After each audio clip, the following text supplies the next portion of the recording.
Well, hello, everybody, and welcome to your weekly astrological weather.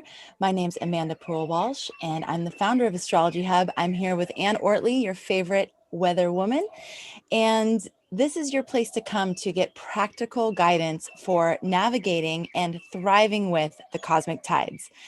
And Anne, I am so grateful to be here with you today, and I know our audience probably feels exactly the same. Tell us what's going on. Can we start with the intensity scale? Another one, 2 to 200, depends Okay. on where you are. And we're going to have this range for a couple of reasons. Mars is in Taurus. So when he's nice and happy, he's like walking around the field eating grass and rubbing his back against the wall or the tree and getting a little scratch, getting a little naked.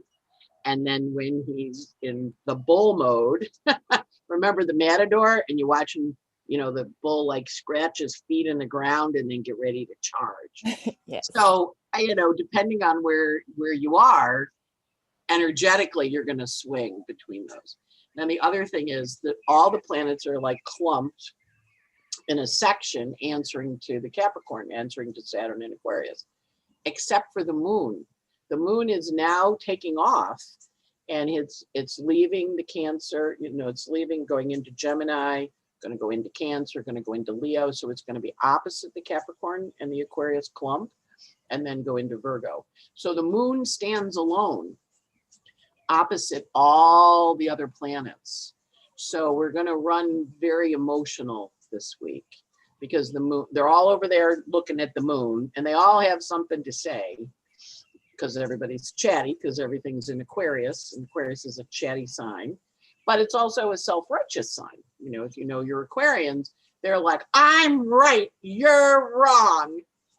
So you have to kind of go, oh, really? Now Mercury is in its shadow in Aquarius, going to go retrograde in a couple of days, and he's going to go retrograde until the 21st of February. So everybody's very opinionated and everybody thinks they're right. So depending on where you fall, do you agree with them? Do you think they're right? Or do you think, maybe they're not right? And so we can have an Aquarius, Mercury does not give in at all. It's very righteous. It's got a righteous energy to it. And so when we honor that Aquarian energy, we're really pushing the story of how do we work with it. So I will reference, because it's the 25th anniversary of Rent today. And if you remember the scene in the cafe, La Vie Boheme, where they've had the riot, and then they're in the restaurant partying, and they're dancing on the table, and they're being very like, yeah, yeah, yeah. And the people that are trying to invest in the building and tear it down are like, oh my God, what do we do? It's that kind of energy. And this literally is the 25th anniversary of Rent. John Larson, who is a friend of mine, passed on the day the play opened, and it celebrated friendship, but it also celebrated how do we work as a community, how do we work as friends, and it also celebrated the end of the pandemic in the 80s, that we're going to maybe not be dying anymore of AIDS, in that case, not be dying anymore of COVID.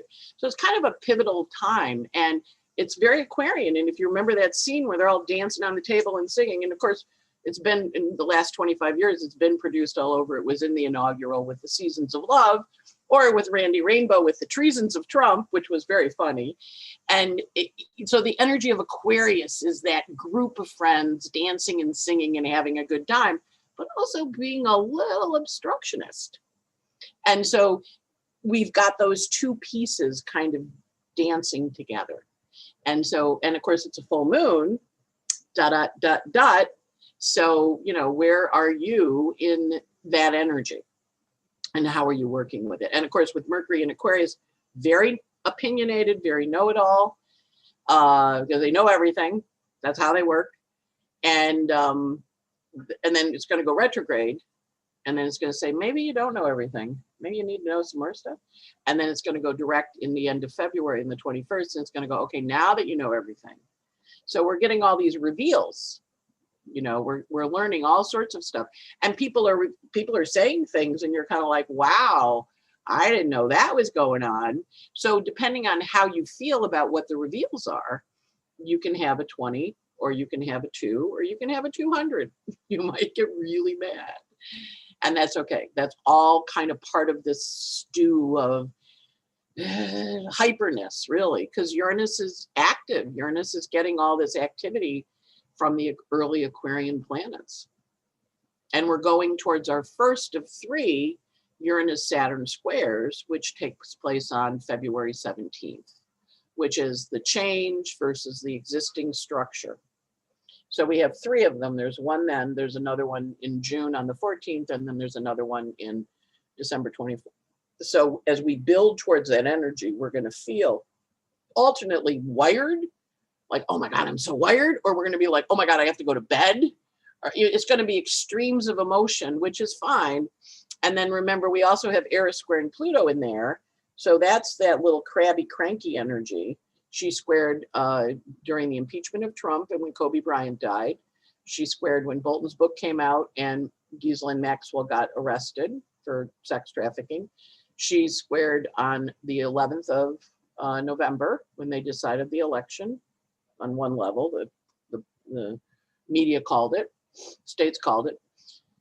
Wasn't certified, but it was called. So we have this, and we have 2 more Eris Plutos, one in April and one in October. So this is a tense year. So our job is to go, okay, let me understand what you're thinking. Let me try and understand it. Or we may find we're like, because it's a square, but really what happens when it's a square is usually the person is doing something in your chart and activating you. When you get that mad, there's a saying in AA, if it's hysterical, it's historical. And quite frankly, with this Aquarius stuff, Aquarius is like, no, you have to own your stuff. But also Aquarius is the audience. Leo is the performer, and the Aquarius, the sun is considered in its detriment in Aquarius because it has to watch the Leo perform. But at the same time, it's the audience. And is it sitting there like this? Or is it sitting there cheering? Or is it, because it's everybody in the community has an opinion because they're watching something unfold. And so no joke that we have the inauguration on the 20th of January because the sun goes into Aquarius and it's about the community stepping forward and saying, okay, as a community, what are we going to do? And so that all the communities that you're in, think of any community you're in, your yoga class, Astrology Hub, your best friends, wedding, your family, all the communities are up for this re-engagement with how are they going to do things? What are they going to do? Why are they doing it? Because of the Mars next to Uranus. Mars is also squaring all the Aquarian planets. So people are bulls. So, you can get naked and have a good time. That's fun. But you also think of that bull, when he's standing there getting ready to charge, animals show a sign, they do that little foot dragging in the dirt and they get their head down and they get their horns up and they snort, tourism shouldn't snort like that. That's going to be a horrible meme. They snort and then they charge, right? That's a bull. So there was a cute New Yorker cartoon because I always find the New Yorker cartoons reference, and it was a bull in a china shop showing somebody a teacup, and he was like the waiter or the, the attendant, the clerk. And I'm like, oh, that's really cute. Like, are you going to break the china? Or are you going to serve it? So it's fun. So I'm always like, with these kind of weeks, I'm an Aquarius rising. I just sit back and go, well, would you look at that? And what you want to do, this is a great week to learn astrology. Something pops, pull the chart, look at it, see, oh, wow, you watch the rise and then you watch the fall, and, that's the energy of it rolling. So it's a great, great week to learn astrology because you're watching the world be a little bit crazy. And maybe you're a little crazy. And remember that little moon over there all by herself. She is, she's feeling a little isolated.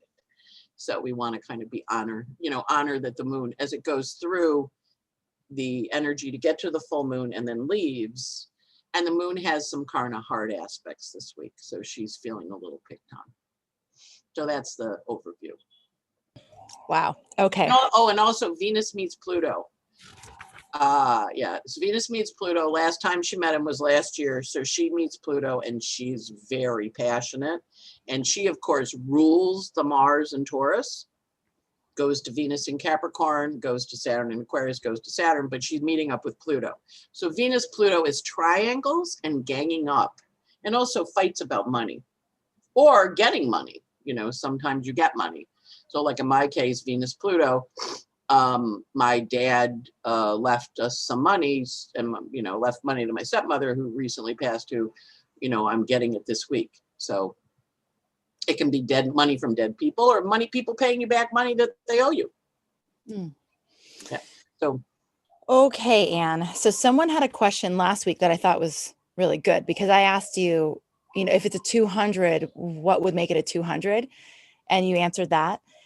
And maybe you want to answer that again for this week. But someone else also asked, well, what would make it a 2? You know, how can we have a 2 week, or what would make it less intense for us? To remember that everybody that's in your life is there for a reason, and they're teaching you something. And so you're looking at it, instead of getting an aggravated or whatever, you're looking at it in a reflective way, Aquarian way, detached, composed, going, wow, you seem to be a little upset. And I wonder why that is. And so you're not engaging, you're observing it. You know, it's kind of like when you watch a TV show, you think it's bad and you go, that's a horrible dialogue. But you don't like shout at the person, versus when you go to see something and you're like the guy that went to see The Quiet Time, the John Krasinski movie where you made a noise and the thing ate you. And he mailed in his wrist thing, and it showed he'd run 2 miles during the movie. So how are you reacting to the stimulus you're receiving? That makes it a 2, because it is just stimulus.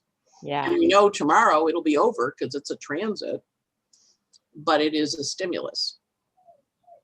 Right. And one of the things you said about looking at the astrology for these moments can also give you insight into what it's activating in you.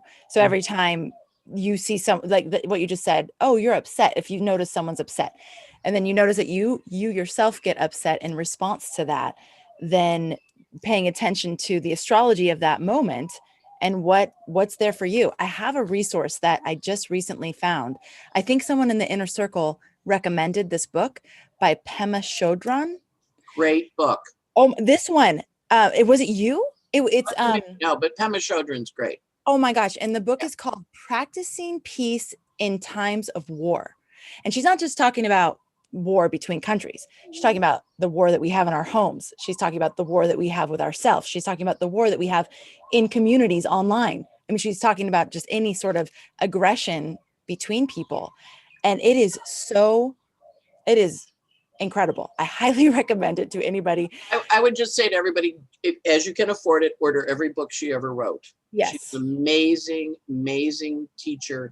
And she really teaches the art of detachment and observation in really practical ways. Because they tell you to do that, but they don't tell you how.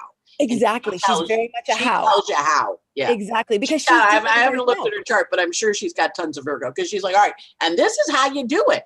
Exactly. You know? Yeah, she's great. Yeah. I don't know about that book, but I love her stuff. Yeah. Mm-hmm. Awesome. So one of the things she says, one of the quotes is that peace is softening what is rigid in our hearts, and war is when we harden our hearts. And so she talks about the process of softening our hearts, and what that does is it exposes the discomfort underneath that hardening. So then that's where the work begins. It's like, okay, I'm willing to soften the hardness that I feel around my heart towards this person, towards this event, towards this thing. And then it's, okay, what's under that? And I love what you said about that quote, if it's hysterical, it's historical, because so many of these things we're carrying with us for our entire life and lifetimes. So it's deeply ingrained. But I love what she's helping us do is start to create new patterns and new habits and new opportunities for different responses, because as we can see through history over and over and over, this whole I'm right, you're wrong thing doesn't work out for anybody. In the end, it doesn't work out for anybody. So that I would just recommend that, especially this week. It sounds like this would be a good week to have some tools that you can fall back on and start to explore. I love also how you recommended the astrology, because that's such a it's sort of a detached Aquarian thing to go into the mind and analyze it a little bit and figure out what's going on from an astrological perspective, and then bring it back in to the body again. Okay, so questions. If the moon is opposing the Saturn and Aquarius like energies that are still clumped together in a big way, right? Would that mean that the moon is reflecting almost our stories about what we're thinking about these events? Does that make sense? Totally, yeah. Because remember, the moon is a reflector. Right. When it moves away from the sun and it gets over here, we see you see the reflection on my face here, right? From the sun coming in. If I go like this reflection's gone. If I go like this, I'm illuminated. So the moon as a reflector, it shows us what's going on. And of course, we know as we get towards a full moon, which we have this week on Thursday, that's when the lunatics come out. The lunar ticks come out, right? So, and what we knew, the bus drivers in New York, the police, the hospitals, they all staff up extra for full moons because they know there's going to be a lot of stuff flowing emotionally. And the bus drivers, they know when the lunar phases are in New York because people go crazy on the buses. So as a full moon with all this unanticipated, all this energy that's kind of built up as a charge, the moon is going to opposite all the Capricorn planets, that there aren't that many anymore. And then it's going to opposite the Aquarius planets, of which there are plenty. And the moon is at 7, the full moon is at 7 degrees, which includes the sun next to Jupiter in Aquarius. So the sun and Jupiter are meeting in Aquarius on this full moon. So it's a very juicy ability to see it. And also as Mercury's stopping, he's saying, hey, look at this differently, or understand this in a new way, or understand stuff you didn't understand before, because now you can see it in a different way, right? So, and of course the Aquarian allows you to observe it. And, Aquarius also has a whole element of, and it's a little bit obnoxious of them, but they're usually right. They call out hypocrisy, right? Because they're an air sign, the Gemini is side by side, the Libra is an opposition, but Aquarian is a community. And it looks and it goes, I think you're being a little hypocritical. Don't you think you're being a little hypocritical? And you kind of, people don't like that. But Aquarians do that. And, they kind of go, well, I think you're being a little hypocritical. And they detach emotionally so that people go, oh, they're cold. I'm like, no, they're just detached. They're looking at it and they're going, like, what kind of crazy is this? It's like when you're on, when you all kind of look around and go, you seeing what I'm seeing? And you get that, or you're on in New York, it's my bus examples. You're on the bus, somebody's going a little wild. You look around and the guy over there is going, yeah. And you're like, yeah. That's Aquarian. It's Oprah's an Aquarian, right? So you know how Oprah does that when she turns to the audience and goes, audience, do you see this? And they all, yes, we do, Oprah, because Oprah invites the audience into the community experience of what, do you get this? Everybody see this? And so that Aquarian energy it's got a magnanimousness, but it also has I'm just not going to play here anymore. I'm going to leave now. Bye. Which really irritates people when they want to fight with you. And I always joke about the Aquarian death stare. When they get to the point where they're done. And they can put up with a lot. But then they hit this point where they're just like, I am done. And the person says to them, well, this is compared to all the other stuff I've done to you. This is actually really small. And you go, I know, but this was it. I'm done. And then it's click, it's off. There's no redemption. There's no going back. They're done. And it takes a while to get them there because it's, it's a detached sign. But when they flip over, they flip over. And would you say that the Aquarian ability to see hypocrisy also would mean that they can see it in themselves too? So when they're being hypocritical, they're more apt to acknowledge that and see it. And that if we're seeing that in the world and whatever we're navigating, if we're saying, oh, well, that's so hypocritical of her or him, to see where we're also being hypocritical, potentially, where we're also being hypocritical. Yeah. Because everybody's hypocritical. Right. I mean, Okay. qualify that. When you're doing the Leo thing, you're right. But when you're doing the Aquarian thing, you're going, do you see how you're a little hypocrite there? So when I was in college, I was a freshman in college, and pot, right? And everybody would cough when they smoked pot. So I did not want to cough. So they explained to me, you have to be able to inhale. So I'm like, okay, let me learn how to inhale. How do you learn how to inhale? You smoke cigarettes. So I learned how to smoke cigarettes and inhale. And the way you do it is you take a puff, and then you take a drink of water, and then you exhale. Because if you hold the smoke in your mouth, you're going to cough like a crazy person. So I practiced my freshman year till Christmas. Now, when I was in high school, I had long brown hair, and I would roll down the window in the middle of winter and yell at my mother, "You're making my hair smell like smoke." And I was on her butt. I was yelling at her all the time. "You're smoking. You have to stop. Blah, blah, blah." Roll the window down in the middle of winter. You're making my hair smell in the car. I come home for Christmas. I light up a cigarette. My mother at the kitchen table goes, Mark, come see the hypocrite." I'm like, "What do you mean the hypocrite?" She goes, "All that stuff with you in the car with me with your hair smelling like smoke, and you're smoking?" Oh, I'm like, I couldn't say to her, I'm smoking. I learned how to smoke cigarettes, so I know how to smoke pot. And then I smoked pot like 3 times, and I got very paranoid. So I never smoked pot, but I had a cigarette habit for like 9 years. Oh, but it was, I had been, like, and then here I am with whipped out my pack. I opened it up. I lit. My mother was like, she lost it at the kitchen table. wow. Mark, the hypocrite, come see the hypocrite. And I was like, "What do you mean I'm a hypocrite?" And then, and then she did the whole hair thing, because I had been, very self-righteous. So, so watch when you get called out as a hypocrite this week, because you probably are. And can we rent? Yeah, Is that a movie? Okay, because not everybody's seen the show. It's a movie. Yeah, it's a okay. movie. Mm-hmm. All right.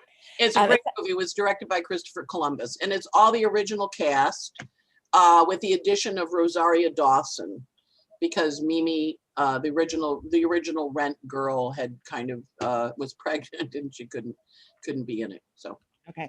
All right. So in summary, we have a week that is 2 to 200. Oh, I was going to ask you about this quality of what I'm witnessing a lot is people being misunderstood and or feeling misunderstood, like quickly sort of labeled and then cast off as something. It's happening on all sides. Aquarius, the oddball. Aquarian's the oddball. Okay. So they go, "I'm different than everybody else. I'm better. I'm different than everybody else. I'm odd." So they're they often feel like they're the black sheep in the family. And usually Aquarians have an alienation from one parent or another, which leads to the oddball feeling. Aquarian suns or moons, Aquarius risings, they can find one of the authority figures in their life difficult. And so they have to kind of raise themselves. They find their origin story in the collective. So traditionally we think of Aquarian as being unusual, which back in the old days was gay. Not so much anymore, because it's much more accepted, but they were the odd ones. Odd. My brother's gay. I don't think he's odd, but he was beat up a lot as a kid for being weird. And so Aquarian is that other. It's the other, as well as you can feel like the other. And right now with all the planets in Aquarian, your otherness can be up, where you can feel more otherness. And what about where does judgment come in with Aquarius? It's up high. It's high on the top. It's a high flying sign. So it looks down.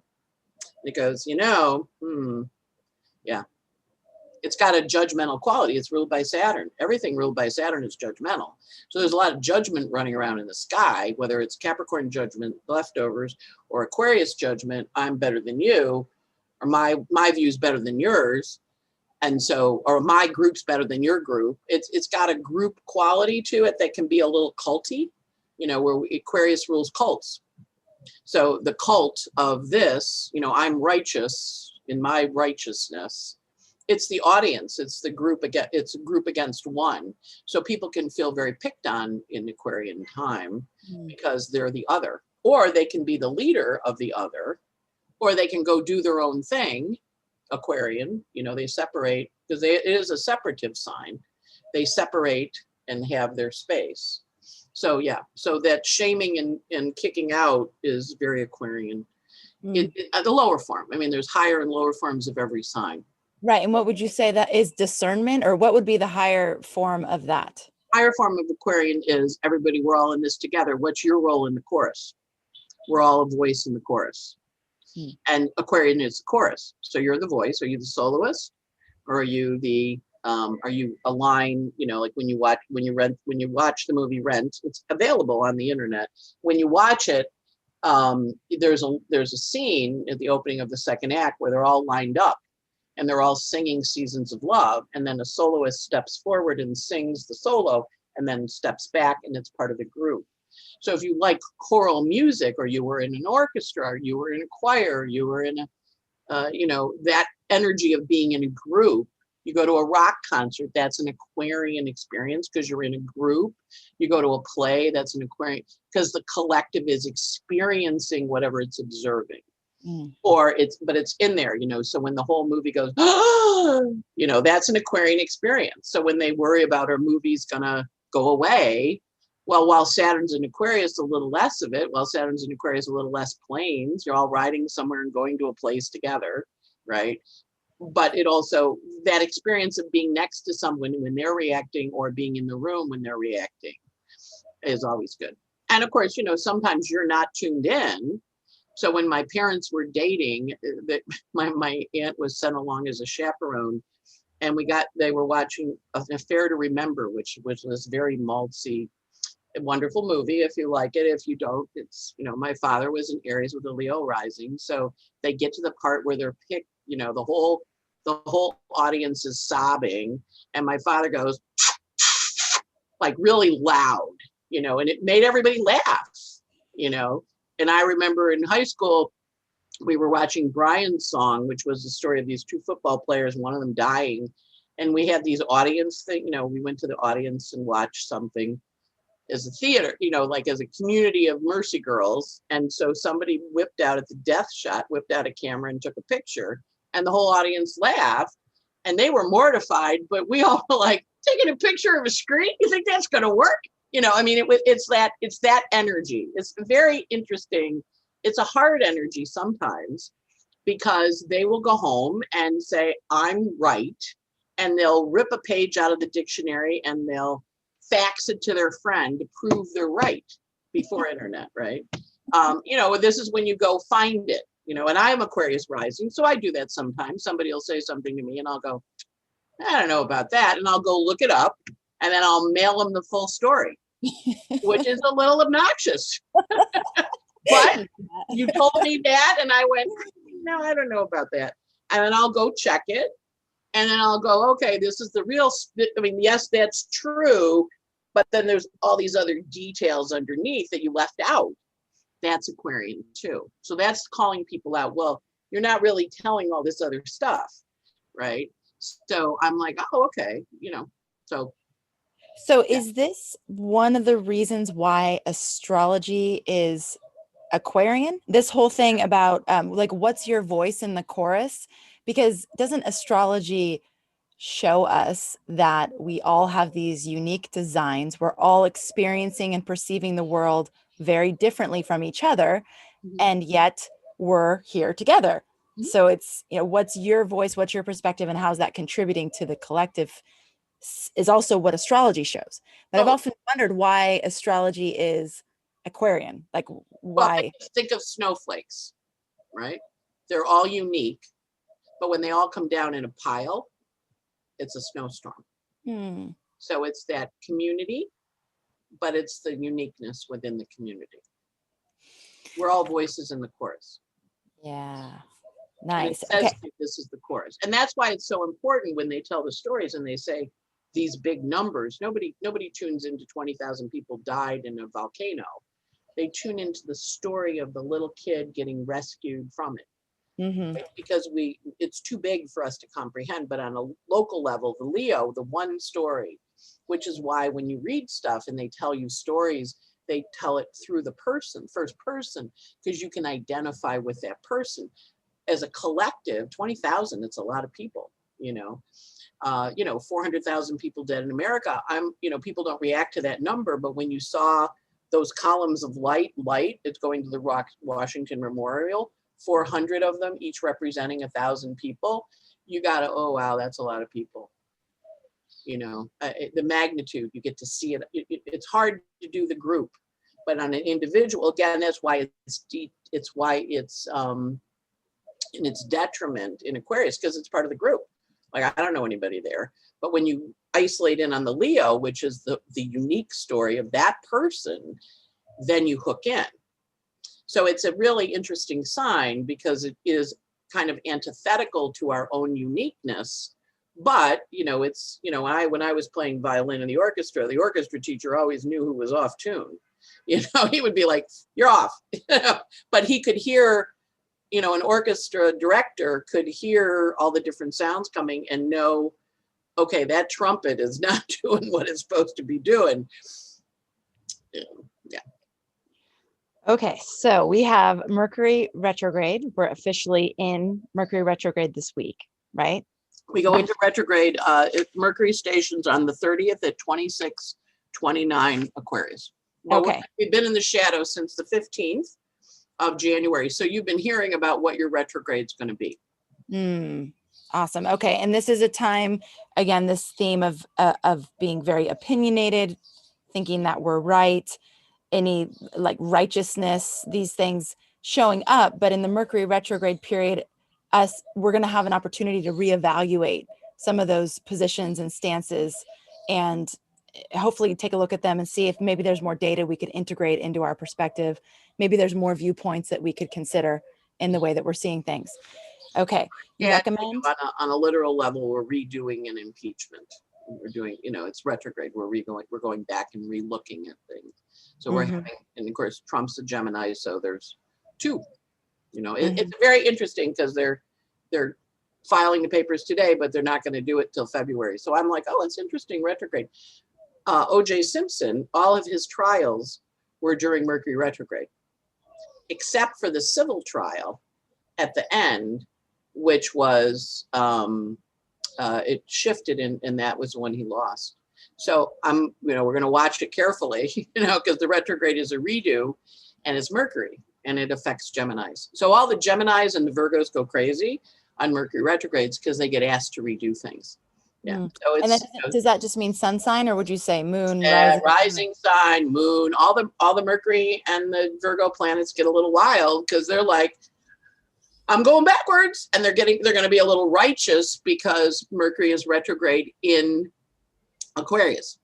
So they're going to want to go their own way. I want to do it my way. And you go, okay, but it's a redo. We always redo things on retrograde. So if you've got computers, and it doesn't mean don't sign stuff. It means pay attention to what you're signing, pay attention to the details, see what comes up and why, and so that energy of, how it works, because O.J. Simpson was born as Mercury stationed to go retrograde, right? So his whole story was, I was studying astrology at the time. His whole story was a story of the retrogrades, and how they worked. It's fascinating to watch. Because he was born in a Mercury retrograde. So anybody that was born in, he was born when it was stopped. Okay. So you would say anybody that is born in a Mercury retrograde, the Mercury retrogrades affect, or that they're going to feel them even more. They actually have things go well. So because I had a friend who's a Mercury retrograde lawyer, and this is when he settles his cases. Okay. 3 Mercury retrograde or 4 Mercury retrogrades a year. So for the retrograde people, this is great. And when I learned astrology, I did it in a past life, I'm sure. My Mercury was retrograde by progression. And when it went direct, I was like, oh, wow, this retrograde stuff's hard. Because I didn't have a problem with it when I was first like, oh, okay, you had that story. Didn't happen to me. But when it went direct in my chart, I'm like, oh, wow, Mercury retrograde really is hard. And I'd gone back and looked before I was retrograde. I worked in computers, and I know when the start dates were of my projects, and the ones that started on Mercury retrograde always were a little messy. There was always something. And I'm like, oh, okay. So it's not be afraid of it. Just know there's always something, So my assistant and her boyfriend started to buy a condo as Mercury was going into his shadow. He was in his shadow last fall. And they had like a real bunch of stuff going on with the retrograde. And finally it cleared, and then they got it closed. And so now they just moved and Mercury's about to go retrograde again. So, Wow. So it's interesting because I said, well, your boyfriend's learning how big Mercury retrograde. She goes, I know, I told him.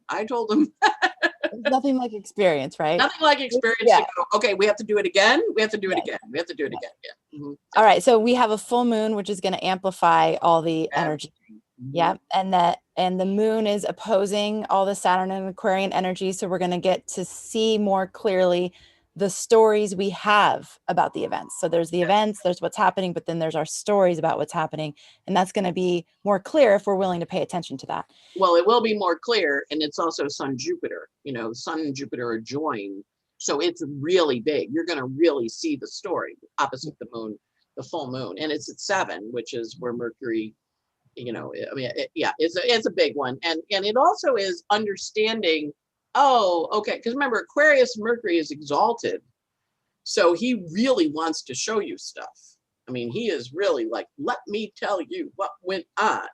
And you're like, or you're like, whatever. I'm good with either reaction because that's what Mercury does. But, I've been doing a lot of readings now. We're in the shadow. And this last week, people have been like, oh, really? I'm like, well, and they're like, yes. And I'm like, okay, so you need to handle it.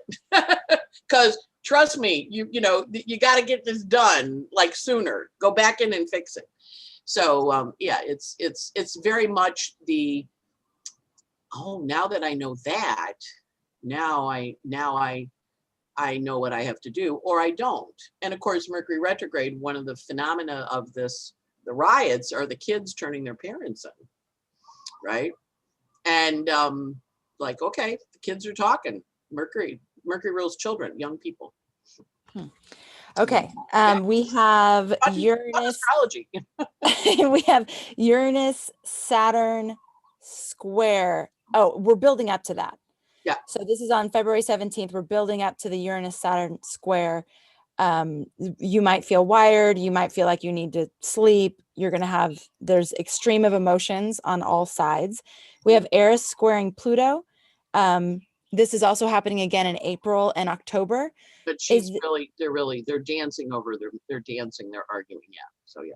And would you say that what's happening from an Eris Pluto sort of perspective is a setup for April and October, or where are we at in that cycle, I guess? Eris, as George is saying, invite the witch to the party. Invite the bad witch to the party. Yeah. Okay. All right. So by the way, the bad witch can be a boy. I'm not saying it's not only. Oh, right. Thank you. Yes. Invite the bad and invite the controversial, argumentative energy to the party and go, ooh, you're a little controversial. Mm-hmm.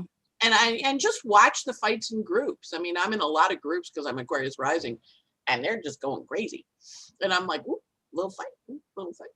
And I enjoy watching that stuff. But that's because what I do is I go and I look at the astrology and I go, oh, that's interesting. Look at how that works, Yeah. And I think it might be human nature to sort of watch that stuff, because what I've noticed is that it seems like a lot of people like to watch that stuff. Like we're all members of the chorus. Yeah, there's something about the drama of it, Okay. Let me understand what you're thinking was something that you recommended. Let me understand what you're thinking. Tell me why you see it that way, why you feel that way. Recognize if you feel hysterical about something, that it is probably historical. So there's things for you there. There's a pattern, there's a karmic knot that is there for you to work with. Because you're responding to the story in front of you, which means you've hooked into it. Right. So in my father's case, making that squishy noise when they're doing the affair to remember and making everybody in the theater laugh, it's a disruptive energy. So it's also a little disruptive that you're kind of in it, and then you get broken out of it. Saturn Uranus, I'm going to break you out of the spell. It's kind of like you've been in a spell, the 3 wishes and you break out, or the 3 things and you change. Aladdin comes and goes, you have 3 wishes, and you go, oh, okay, what would I wish? So it's also Goldilocks and the 3 bears. This one's not this one's okay, that one's just right. So we have a lot of energy, a lot of mythology or stories around 3. 1, 2, 3, 1 for the money, 2 for the show, 3 to get ready, and 4 to go, right? A lot of 3s. And so that energy of get ready. The other thing with Saturn Uranus is you do burn through your minerals because you're really being rewired. So up your vitamins, your mineral content, your multivitamin with minerals in it, because it's a very fraying energy. It's very electric, but it kind of rewires people. A lot of times when people are having a big Uranus transit, and we all are, we burn through our vitamin C and we start to bruise.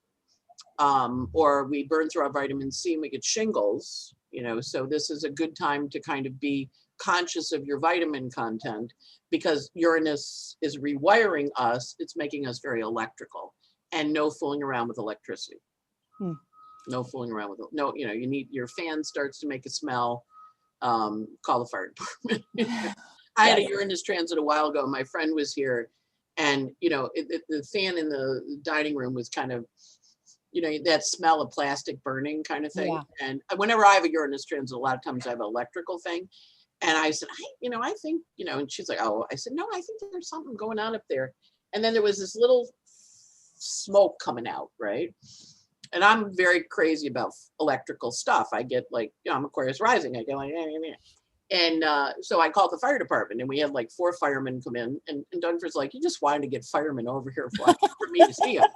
And I said, well, yeah, they're kind of cute, right? I mean, we have cute firemen here in New York. Yeah. And when I was younger, I dated some firemen, so I'm very appreciative of men running into buildings.